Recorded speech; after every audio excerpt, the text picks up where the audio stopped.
Hello and welcome to News Now on iBrandTV. My name is Bernard Joseph and here are the stories we're reporting at this hour. Nigerians have continued to express outrage over Friday's abduction of students of the Government Science Secondary School, Kankara, Katsina State. Most of those who have reacted at this time have expressed shock over the president's failure to visit the school, despite being in Katsina on a week-long vacation. However, the presidency, through the special assistant to the president on media and publicity, Garba Shehu, has said that its focus was to quickly resolve the issue thrown up by the abduction of the students. Garba Shehu said this in a telephone interview with journalists who sought to know when the president was planning on visiting the school. And the Senate Committee on Constitution Review has set up subcommittees to review the reports of the 2014 National Conference and that of the Governor of Katsina State, Governor Irefin, led All Progressives Congress Committee on True Federalism. Both reports recommended restructuring, which requires fiscal federalism, devolution of power, and the creation of an additional state in the Southeast geopolitical zone, among others. The subcommittees would also review all the bills passed in previous National Assemblies and constitutional-related reports. Deputy Senate President and Chairman of the committee, Senator Ovie Omoagege, disclosed this when the panel, inaugurated since the 26th of February, held its second meeting on Thursday evening. Meanwhile, about 20 generals have tested positive for COVID-19 about 1 week after the death of the General Officer commanding Division 6, Port Harcourt, Rivers State, Major General John Irefin, who died of complications of the disease. The infected military officers were believed to have had contact with the disease during the Chief of Army Staff's Annual Conference 2020 in Abuja last week.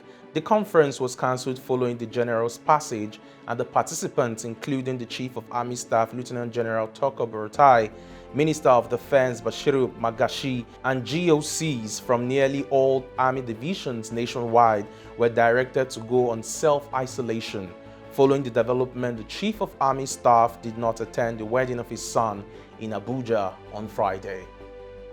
And in business, according to the National Bureau of Statistics, non-performing loans in the Nigerian banking sector fell by 42.4 billion naira in 3 months, according to latest figures. Figures obtained from the NBS latest selected banking sector data report on Sunday shows the total amount of non-performing loans in Nigerian banks fell from 1.2 trillion naira at the end of the second quarter of 2020 to 1.1 trillion naira of the third quarter of 2020.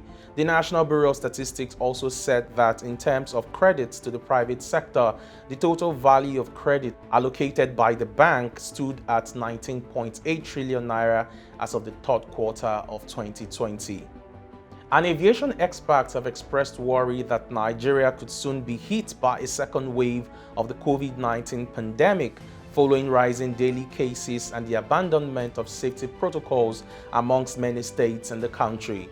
There have been warnings of an impending second wave of the virus in recent times, as a number of European countries such as France, Germany, and the United Kingdom, Russia, Greece, and the Netherlands, and Italy have recorded daily increase in the number of confirmed cases. Countries such as the UK, France, and Germany recently went into a second lockdown due to the resurgence of the pandemic. On Saturday, the data from the Nigeria Center for Disease Control showed that between Saturday, the 5th of December 2020 and the 12th of December 2020, the number of COVID-19 cases hit 3,513 nationwide. The figure rose to 4,130 by Saturday night, bringing the total number of confirmed cases in the country to 72,757. And on the foreign scene, the European Union and the United Kingdom will return to the negotiating table after agreeing to abandon a supposed make-or-break deadline for a post-Brexit trade pact. The EU chief and the Prime Minister of the UK, Boris Johnson, had said last week that they would decide whether an agreement was possible by the end of Sunday, but agreed in a crisis call to go the extra mile. And in sports, Anthony Joshua and Tyson Fury have both expressed readiness to face each other in 2021, following Anthony Joshua's victory over Kubrat Pulev to retain his IBF, WBA and WBO world titles at the SSE Arena in London on Saturday. In his post-match interview, Joshua said he was determined to beat Fury in order to become the undisputed heavyweight champion. The 31-year-old said he hoped his victory against Pulev could speak for him ahead of the potential face-off against Tyson Fury.